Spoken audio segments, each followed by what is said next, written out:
Teman-teman pernah nggak sih ngerasa di mana kita tuh kayaknya exhausted untuk pelayanan, atau seperti kayak kita burn out, kayaknya kita sudah lakukan komsel, ibadah, kita ikut penyembahan dan sebagainya, tapi ada sesuatu yang kayaknya tuh di hati, kayak ada lubang yang selalu kita harus penuhi. Ya, which is kalau kita nggak hidup dalam dosa, mungkin kita penuhi dengan pelayanan, penuhi dengan aktivitas rohani dan sebagainya. Tapi seperti kayak kita tuh kayak apa ya, kayak addiction with that gitu loh. Tanpa, kalau kita nggak melakukan itu, kayaknya kita tuh mati. Seperti seakan-akan hidup ini tuh selalu berbicara tentang doing things for God. Padahal sebenarnya Tuhan mau tuh bukan doing things for Him, walaupun Dia suka, tapi sebenarnya doing things with Him, being with Him, itu yang paling penting. Bukan sekedar kita melakukan buat Tuhan, tapi justru bagaimana kita bersama dengan Tuhan. Nah teman-teman, kenapa itu kalau kita melakukan sesuatu buat Tuhan, itu bukan berarti kasih Tuhan tuh ada di dalam kita. Bukan berarti kita tuh melakukan sesuatu di dalam kasih, di dalam Tuhan. Karena itu semua berbicara tentang aktivitas untuk menunjukkan kasih kita sama Tuhan. Tapi yang kita harus pahami adalah bagaimana kita bisa berikan sesuatu yang kita nggak punya. How can we give something that we don't have? Bagaimana kita bisa mengasihi Tuhan tanpa memiliki kasih Tuhan terlebih dahulu? Bagaimana kita berusaha mengasihi Tuhan tanpa menerima kasih Tuhan setiap hari? Itu kenapa kita sering kayak memiliki love deficit. Sehingga kita dalam pelayanan kita jadi bertengkar, berantem, kita stres, kita sepertinya kekurangan sesuatu, kita perlu mengisi segala sesuatu di jiwa kita tuh dengan aktivitas. Nah itu kenapa teman-teman, aku suka banget tadi aku datang ke conference-nya Liv Hitland. Dia bilang, pain itu always find something to satisfy.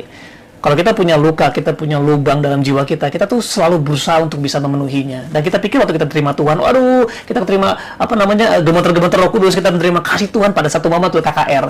Kita pikir kita punya luka udah sembuhin. No, itu baru permulaan. Itu namanya encounter with God. Tapi kita harus penuhi terus hari-hari kita dengan Tuhan. Kita harus bersama dengan Tuhan, intim dengan Tuhan.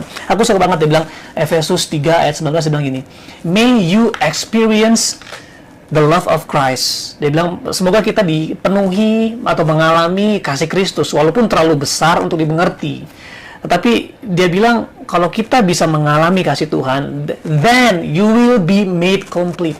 Waktu dalam proses kita mengalami kasih Tuhan setiap hari, dipenuhi dengan kasih Bapa kita di surga, kita akan dipenuhi, made complete. Kita akan disegarkan, dipuaskan. Karena kita dipuaskan bukan karena kita punya aktivitas.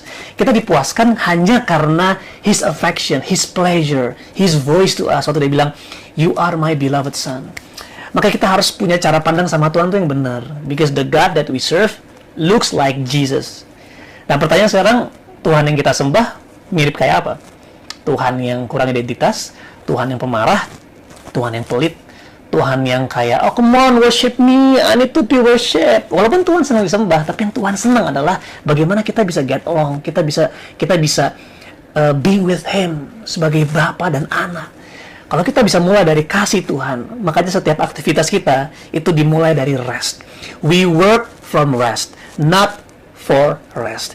We work from pleasures, not for pleasures. We work from acceptance, not for acceptance.